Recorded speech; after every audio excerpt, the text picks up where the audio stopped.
All right, folks, we're on the Bossman show. We're talking to Murray Garvin, coach of the South Carolina State Bulldogs, Orangeburg, South Carolina, out of the MEAC Conference. Coach, how are you and your family doing, man?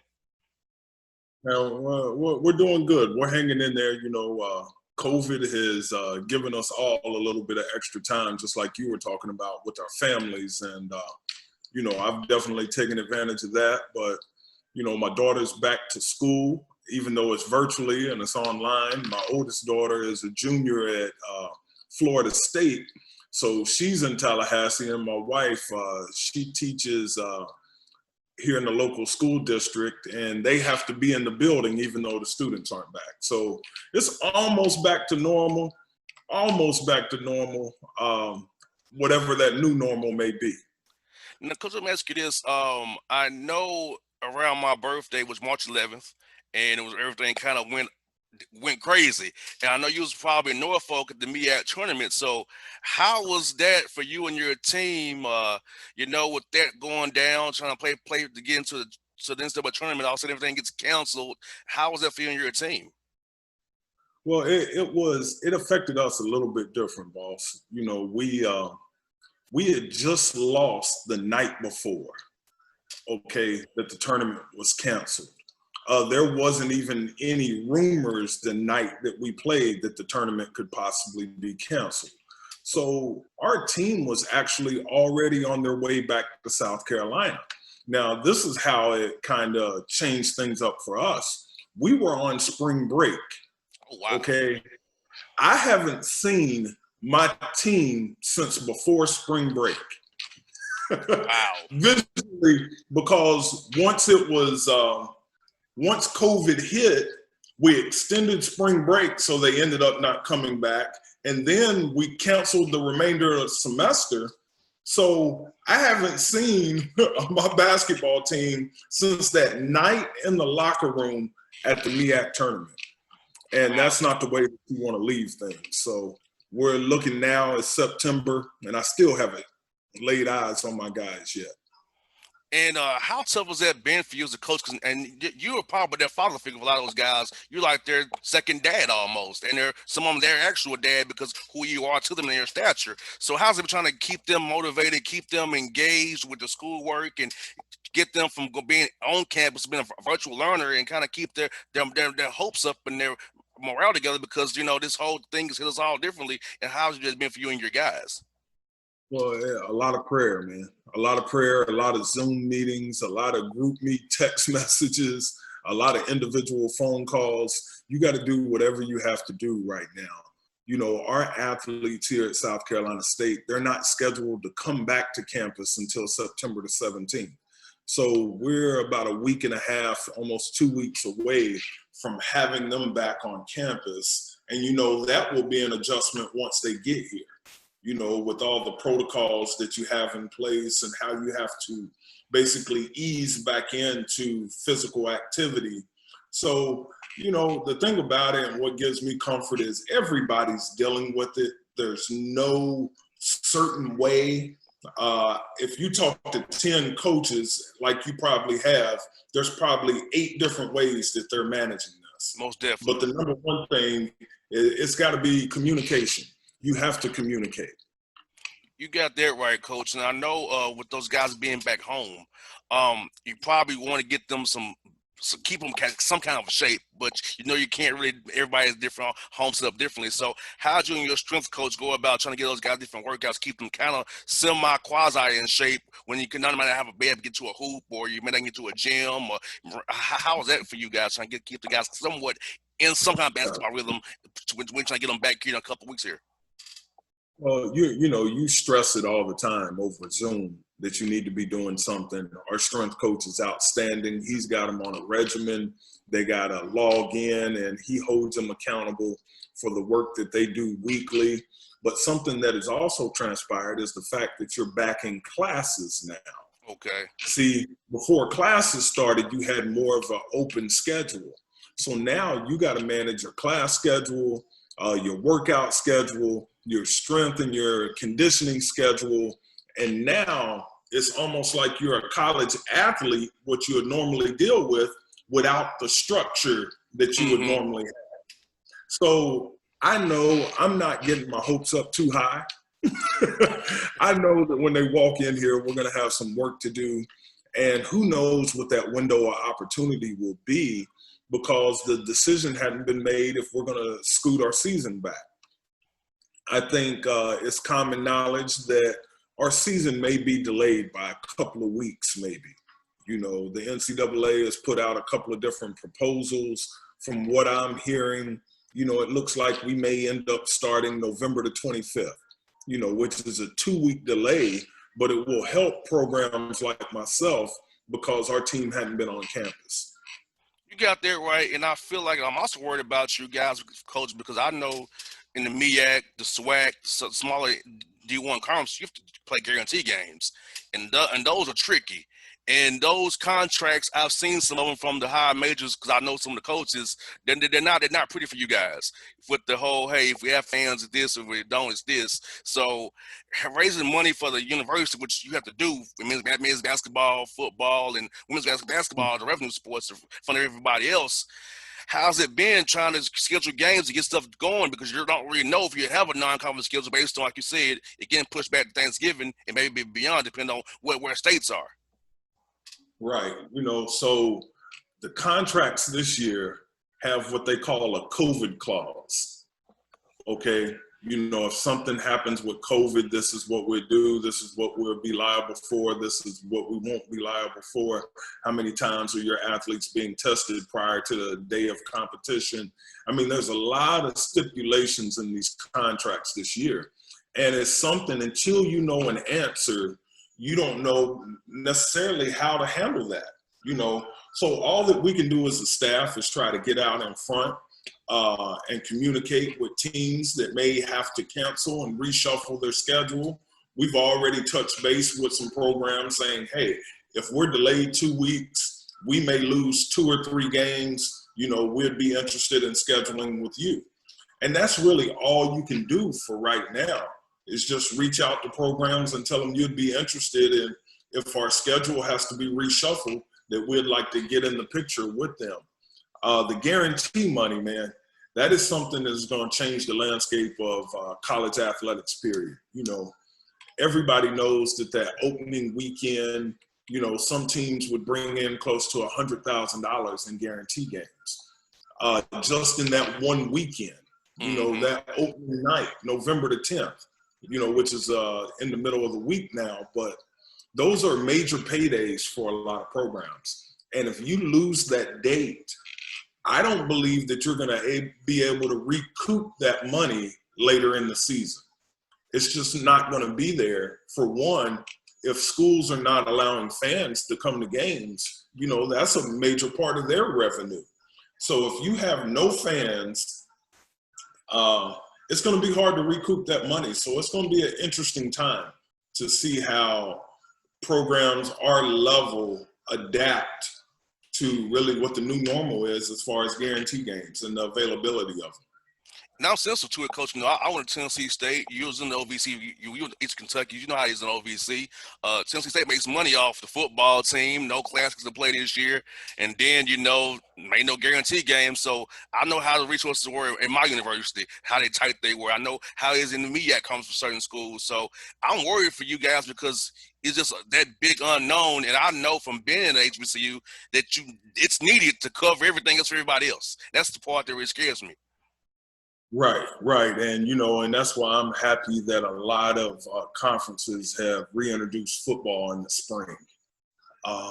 You know, that'll give us the opportunity to recoup some of the money that may be lost from no football games. It may not be the guarantee money, but it's one of those things that off a home football game, I know here, you know, you collect a couple of coins off a home football game. And we're hoping that in the spring that there's some way that COVID is kind of, I don't know, you know, you hear about this vaccine. We got to be careful about that. That's a whole nother show. Yeah, but hopefully we'll be able to play football in the spring, man, and get some fans in the stands and get some ticket stubs, you know, to help the loss that we have. I can speak to it from the NBA perspective with the Atlanta Hawks here in town. Like, that's my main thing is the Atlanta Hawks, and they're trying to delay it as long as they can is to see if they can get fans in the arena because the NBA makes most of the money off the gate in their concessions. Unlike football, where it's the TV money. In NBA, it's people coming to the arena, and so for me, I have no idea what that looks like for me. Whether I be doing the team via Zoom or be at the arena, I have no idea. But I'm just kind of like you, waiting and that see what we're gonna do. But for me, I'm not open to the bubble because the bubble's a different story for me. I gotta be able to move around. So, but I get you, coach. It's just real tricky for everybody involved in the game of basketball and sports right now. We just don't know because the virus is going to tell us what's going to happen pretty much. Absolutely. Right now we are not in control, boss. We are not in control. We just gotta right, and we just got to hold on, man. Now, coach, another thing's been for me since George Floyd got murdered right in the Ahmaud Arbery and Breonna Taylor and right here in my backyard here in Georgia, man. I've been talking more about the social justice piece of it. So, how have you handled that with your team, being a HBCU school with a lot of young black men on your wall, trying to help them understand what's going on in this world and how we want is equality, to not to feel like everywhere we go, it could be our last. We come next hashtag, it could be hashtag JR, hashtag Murray, whoever. Because once you take off my Atlanta Hawks gear, your South Carolina State gear, we're just two black men in America, and helping your team understand that as well, that we have to really move a little bit differently, but we will still want to achieve equality for all across the board. Well, I think it's important. I do believe that coaches have a unique position. We influence more people in a year than most people do in a lifetime. And a lot of times our kids come from diverse backgrounds. And even though we may have the same skin tone here at South Carolina State, I have kids that are from the suburbs. I have kids that are from the inner city. I have kids that are from the country, so we all got different dynamics coming into it. I've just tried to be upfront and open with them. We've given them the opportunity to talk about it. One of the most interesting team meetings that we had is I had a local sheriff's deputy come on our Zoom meeting and talk to our guys about how to handle a traffic stop. Now, it's unfortunate that you have to do that, but not having them here, one of my biggest fears, it was going to be one of my guys. And, and I do believe it's our responsibility to educate the whole person, not just the basketball side of it. And our program is bigger than basketball.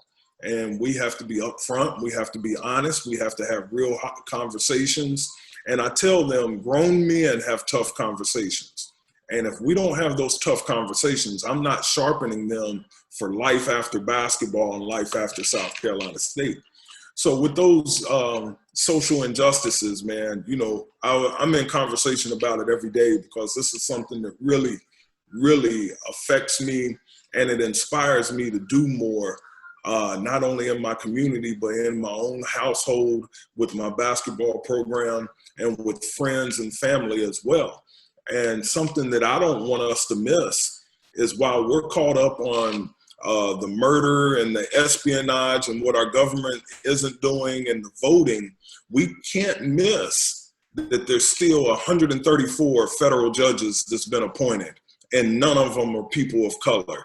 We can't miss that the census is being defunded and kind of shut down early. So that will have a long-term effect on the representation that we have in our governments. We can't miss that the mail fraud is going on, and how the election is somewhat being hijacked, and no one is really going to have faith that it's legitimate because all the propaganda that's being put out there. So while we're also defending our right to live just as black men, we also got to pay attention to what's going on, man, because there's a lot of us that, they're playing chess, and some of us are playing checkers. And we can't let the news shape our activity. Old wise saying is the person who controls your information controls your actions. We can't let CNN and Fox News determine our relationships, man. And we got to get out here and we got to talk to each other. We got to interact with each other. We got to have real conversations, not just with people that look like us, but people that don't look like us. because no relationship, like this interview wouldn't work if we didn't communicate, right? Correct. Our society will not function if we don't communicate. So we can't close ourselves off, and we got to make ourselves available. And as you can tell, man, I got strong feelings about all that. Hey, so do I, man. You know, KK, Coach, I would be real with you because I'm a real guy. Since I've been talking about this stuff you're discussing, I've always for sponsors because I don't care because it's for the right reasons. If you want to leave me now, that's fine. That shows me who you are because when I'm talking about the Atlanta Hawks, the Braves, and the Falcons, it's all good. When I discuss real issues that affect me and my people and my life, you leave me, I'm like, I didn't need you in the first place because you don't believe in equality and what we fight for, which is diversity and inclusion and for all. So if you don't believe in that, I don't need you on my sponsorship to me anyway. So, Coach, I've had it hit me in the pocket, but it's all good because I know I'm doing this for the greater good. It's bigger than the Bossman show. It's bigger than JR. This is about us as people in this country. Absolutely. And I got nothing but respect for you making that sacrifice because a lot of it is we're going to have to get uncomfortable, man, to move this thing forward. And you're going to make other people uncomfortable. And it's unfortunate that you're not asking for more than what you earned or what you deserve. And that's the part that kind of floors me. We ain't asking for more than what we're willing to work for, but just give us the fair opportunity. And it's hard to believe that some people got an issue with that, man. So keep fighting the good fight, brother. You got an ally in Orangeburg. I appreciate what you do for HBCUs and getting our product to the masses. And, you know, I also want to send a big shout out to CP3, man. Even though he didn't wear no South Carolina State gear, HBCUs got something to say, man.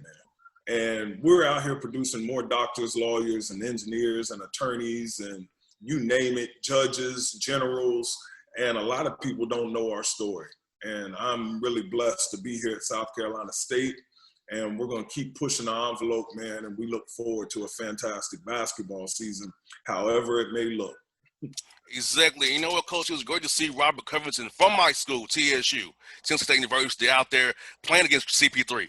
You know, it was great to see that because, you know, it shows that, hey, HBCU players are good players because it helps your guys give them confidence to say, if I have the skill and talent, they'll see me. And think about it in NBA, Coach. A lot of top players are mid-major players. They wasn't Power 5 guys like Damian Lillard, McCollum. A lot of these got Paul George. A lot of these got Kawhi Leonard. These guys were not Power 5 guys. They were mid-major guys who made something the players and now making a great career in the NBA right now. Absolutely. And if you're good enough, they'll find you. The world is much smaller with social media and what we can do as far as viewing games from around the world. You don't have to be there anymore, or you're just not reading the box score the next day in the local newspaper, man. This thing, the internet, man, has made it a much smaller planet, and you can be found. And, you know, I'm excited about the young man that chose to go to Howard. You know, I think that's going to bring more notoriety to HBCU basketball. And once he makes it, I think it's going to open up the opportunities for others. So it's a great time to be a coach at a historically Black university and college. And I just can't, I just want COVID to move over, man, because I think this is a breakout year for the MEAC. I think it's a breakout year for HBCU basketball. And I feel like the interest is at an all-time high. Yes, indeed, because, you know, through bad things, spotlight's been put on the HBCUs and how now a lot of people now want to go and say, I want to get taught by my own people. I've been told that by a lot of people, I want to go to HBCU now. I'm glad because it's a great experience because I know for me, going to Tennessee State changed my life forever. You know, it made me see stuff different ways. I'm learning about how to be a man for people who look like me and could know what I'm going to deal with down the road. And I feel like that's why when guys go to HBCUs, they're set up because you're like a father. My coaches were made like a father to me. I have my father still, but they all saw all my coaches this day, like Frank Allen, all those guys, you know, Sal Alexander, all those guys still I got to talk to, you know, because of the experience of TSU. So I feel like, you know, when you have a great coach involved, a great man to lead a group of young men, Coach Garvin, guys will always remember that and they'll keep paying it forward that way as well. Yeah, I agree with you totally. And you interacted with some legends in college basketball, man, with Coach Alexander and Frankie Allen. Those guys are as good as gold. And, I've had interaction with them over the last couple of months. I actually had Coach Alexander talk to our team last season, just about what it takes to win a championship, man. So he's an outstanding individual and a legend here at South Carolina State.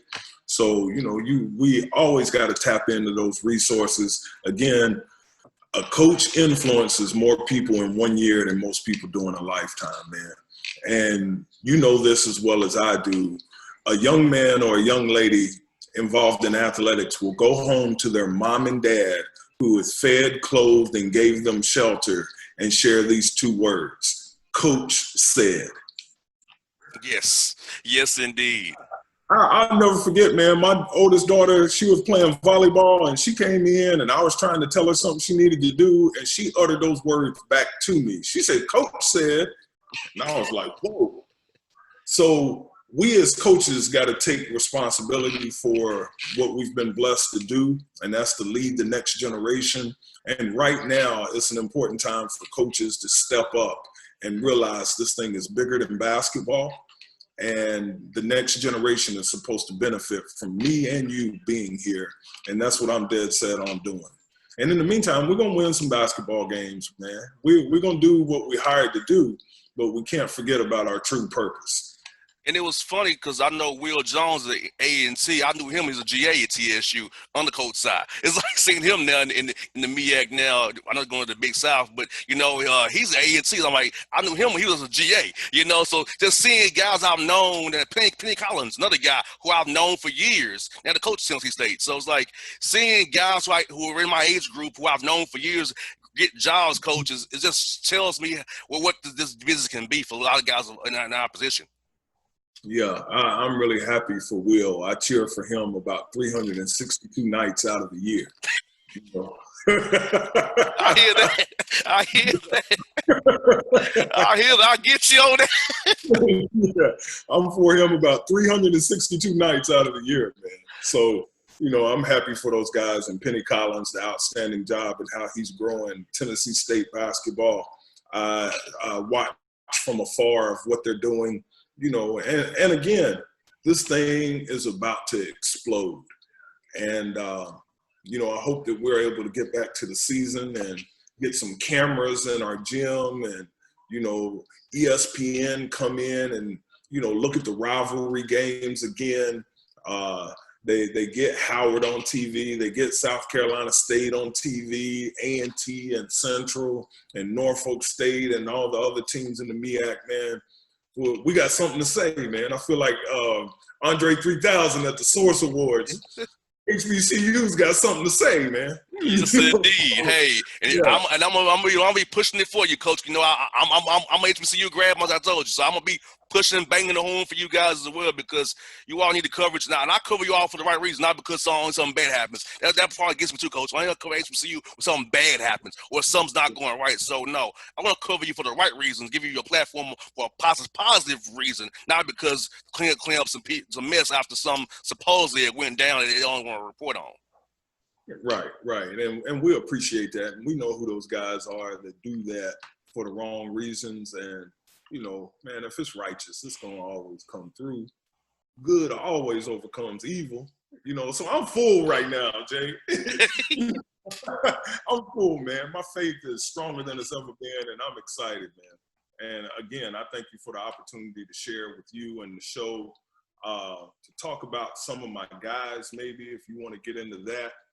I was going to ask you about your guys. Actually, it was my next question. You got to lead me to my next points. You kind of read my mind, because I was about to go there and ask you about some of the guys we should watch out for this year on your team that you're looking forward to some big years from.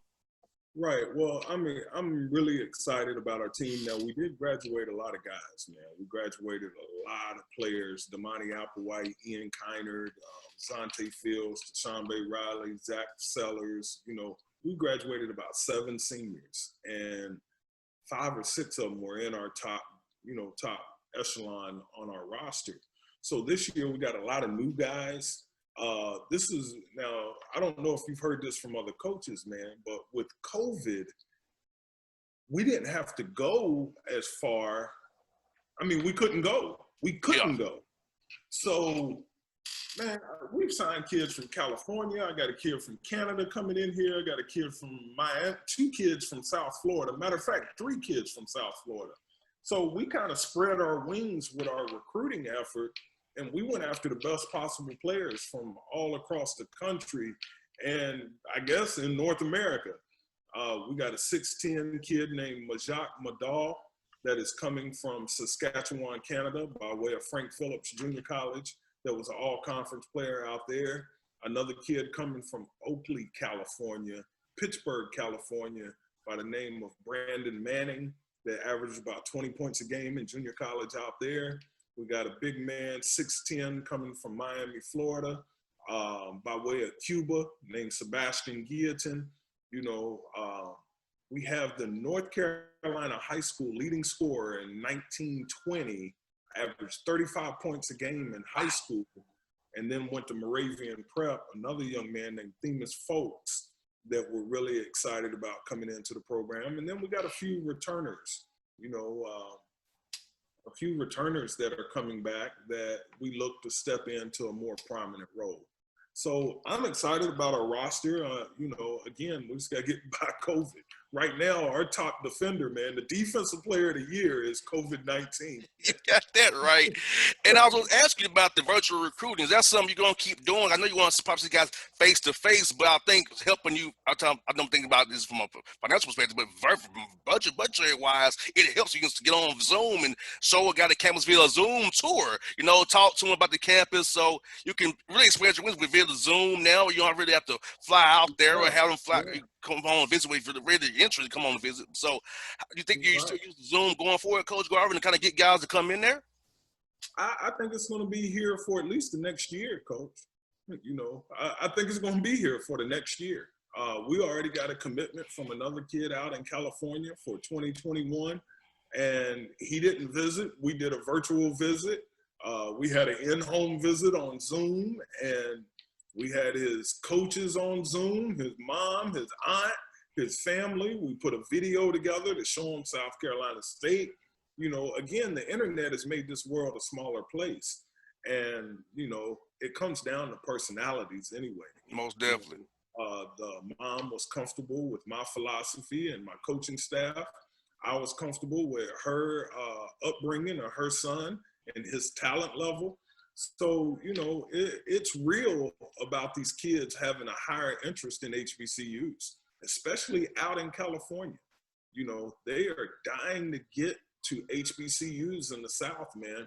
And I think a lot of it has to do, well, I know the majority of it has to do that you can be who you are. And when you walk into the classrooms, a lot of the professors will look like you, and down the hallways, you're going to see pictures of prominent people that look like you.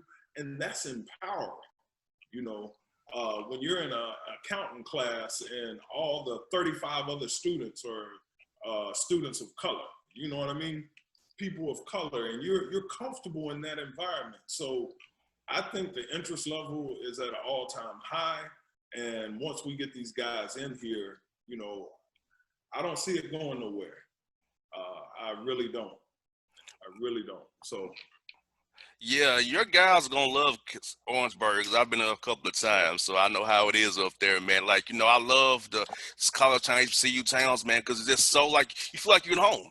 Like, you know, I'm from Atlanta, but, like, hey, when I go to Orangeburg or I go to Central up there, I can go to Bethune, to Daytona. Like, I feel like these are my people. You know what I'm saying? I can just be myself. I don't have to worry about nothing. So, yeah, Coach, like I said, the MEAC has great towns for college towns for kids as well, man. Your guys going to really love it. And I'm glad that you guys can, you know, do the virtual again, expand your wings that way because you can get guys from California to come out here. Because, like you said, you want to be around people who you're comfortable with. And I feel like that's good for them to get that experience because people going to actually care for them, not just, you know, it's not a entertainment piece or a money piece per se, as you were somewhere else in college basketball maybe.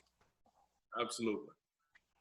Now, Coach, I know the last one I got for you is I know you talked about is getting you guys registered to vote. I know it's a big Senate race in South Carolina with Jamie Harrison.